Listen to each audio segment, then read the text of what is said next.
Les gens, des fois, sont fâchés quand on leur dit Grachev, il est bon. Grachev, il est très, très dangereux si on considère le dernier combat de Luciano. C'est le genre d'adversaire que tu prends pas après une défaite comme Luciano a eu à son dernier combat. Donc, il est très agressif. Vous avez vu aujourd'hui son entraînement, ses pieds sont vivants, il fait des feintes. Il a une belle droite, ce qui est très efficace contre les gauchers. Il a les mains pesantes, il a un beau crochet de gauche aussi. C'est un gars qui ne perd pas beaucoup d'équilibre. Il est vitesse relativement moyenne, mais il fait tout assez bien.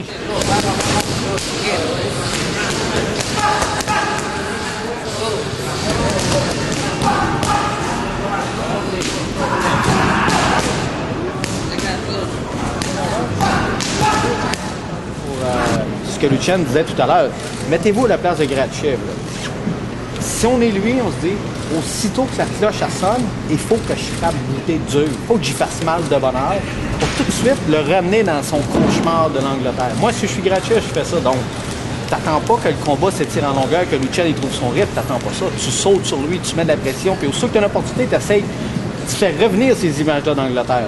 C'est ça qu'il faut s'attendre de Grachev. Il va sauter sur nous autres, il va mettre de la pression, il va fêter, il va jumper sur le chaîne, il va essayer de l'amener d'un cadre. Quand il va être d'un cadre, il va essayer de faire du dommage. C'est ça qu'on s'attend le samedi soir. Et votre stratégie, donc, face à cette telle attaque? Lucien l'a dit, il faut qu'il boxe, qu'il laisse aller ses mains. Lucien, c'est un gars qui a une habitude, qui a régulièrement une habitude d'utiliser un 20 à 30 jabs par round. C'était 5-6 dans les premiers rounds en Angleterre, puis c'était 0 dans les derniers. Donc, quand tes mains sortent, quand ton jab, il fait la job. Tu sais, le jab, là, c'est à peu près comme la clé d'une porte. Un coup que tu rentré la clé dans le serrure, tu peux ouvrir la porte. Le jab, il sert à ça. Lucien va devoir mettre la clé dans le serrure. Dans le post-mortem de ce combat-là, c'est quoi les leçons que vous en avez tirées? Yeah, on pourrait parler 1 million de fois de cette affaire-là. Je pourrais vous donner toutes des raisons, mais il n'y a personne qui est capable de préciser pourquoi c'est arrivé. Maintenant, ce qu'on pense, on a une bonne idée pourquoi ça s'est produit. On l'a mis de côté, là, si ça ne vous dérange pas. Nous, on s'en va vers l'avant. La vie, elle ne s'attend pas en arrière, elle s'en va vers l'avant. On a appris, on a tiré des bonnes leçons.